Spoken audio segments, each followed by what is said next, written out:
Good afternoon, everybody. This is John Ross with the XPian News Daily Report for this June 24th, Wednesday, June 24th. And I hope you're all doing pretty good out there. Feels like summer out there. See up in the corner, that's 6. It's 106. That's how many days we've had warnings or restrictions from the state, stay at home, etc. So it's 106 days on this coronavirus. So today's topic is Mississippi Baptists ask state's legislature to remove the Confederate symbol from the state flag. You can sort of see that on that flag flying by the Capitol there in Jackson. It's the Confederate flag there, symbol. There's been a lot of, stuff on this out there. And I think it's for the church and Christians, I think we got to ask what's the story here. Here's a little, you can't really see this. I'm going to put myself down here. Maybe you can see it a little better. Probably not, but this is a little about the controversy down there at the bottom there. This is from Wikipedia. And Wikipedia also comments that the rebel flag is highly divisive and polarizing symbol in the United States. A political morning consult poll of June 2020 shows that 44% view it as a symbol of Southern pride, while 36% say it is a symbol of racism. So that's the difference there on that flag and how it's viewed. And Southern Baptists have been in the forefront of fighting racism in the last years here, from their history of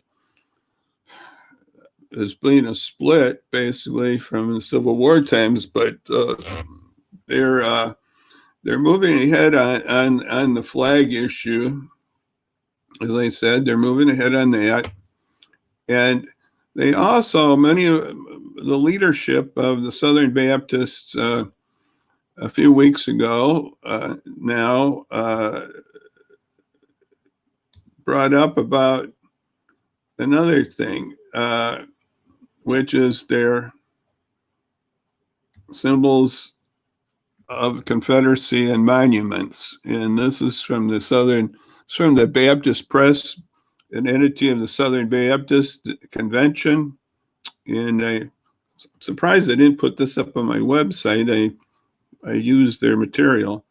And but anyway, they were praising the removal of Confederate monuments. And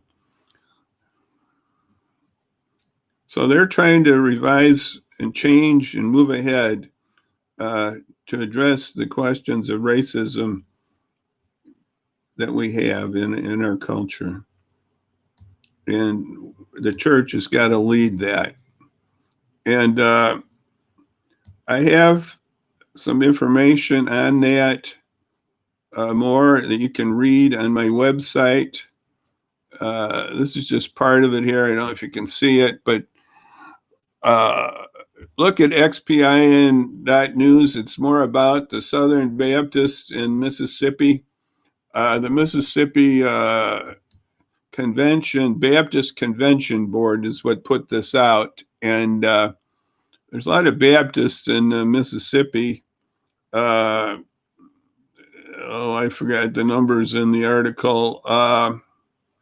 Maybe 600,000 Baptists and 2,100 Baptist churches in Mississippi. So there's quite a few Baptists in Mississippi. And they're just trying to reach out and change the culture and remove that monument. I mean, remove that symbol. And it really got me going to do this little thought about the news item here that just came out about the Mississippi Baptists here. Was that there's some reaction at the Mississippi Baptist Facebook site that some people were just, I don't know, they thought it was, I don't know, they put a Christianity in it. I don't know how they got that in there, and Hitler even, and this was a Hitler move or something. I don't know what they were talking. Some people were really getting nutty about this, and so we got to really stand up as the church for our brothers and our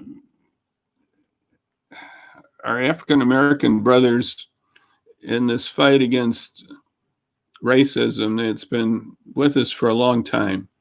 I also should recommend that you look at the Phil Vestner's. He's on my website from VeggieTales. He's got a good history of racism in America. It's a real good little short documentary. So look that up. It's on the website at XPian.news.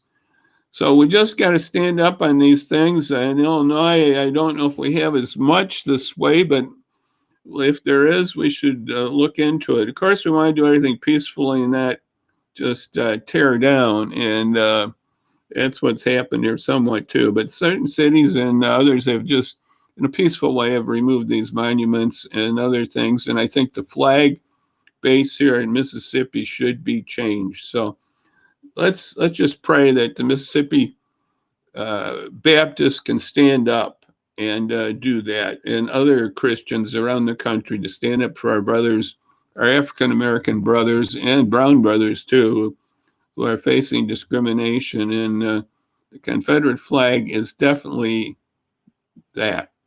And so let's move on and let's do that for our country.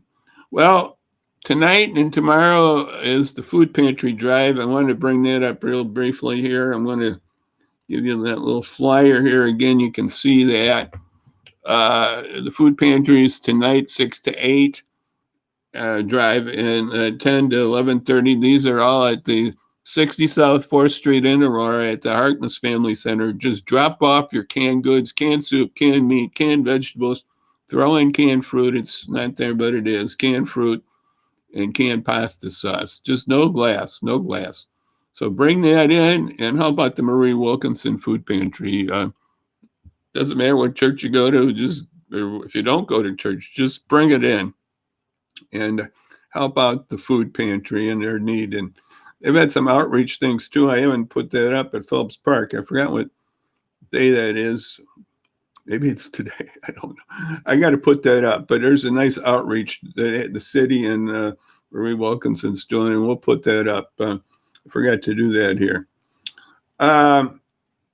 So we'll see you then this coming Friday, Lord willing. And I got a sort of mystery guest we're working on, and we'll see how that comes out. And so I'm just going to say right now, we got to stand up against these things that are racial overtones and really hurt our people. And we're all created in the image of God, and this is got to be unified. And that's what Christianity, that's what Jesus taught, to love your neighbors. So we're supposed to love everyone as he loved us. So I just want to say right now, God bless and bye-bye.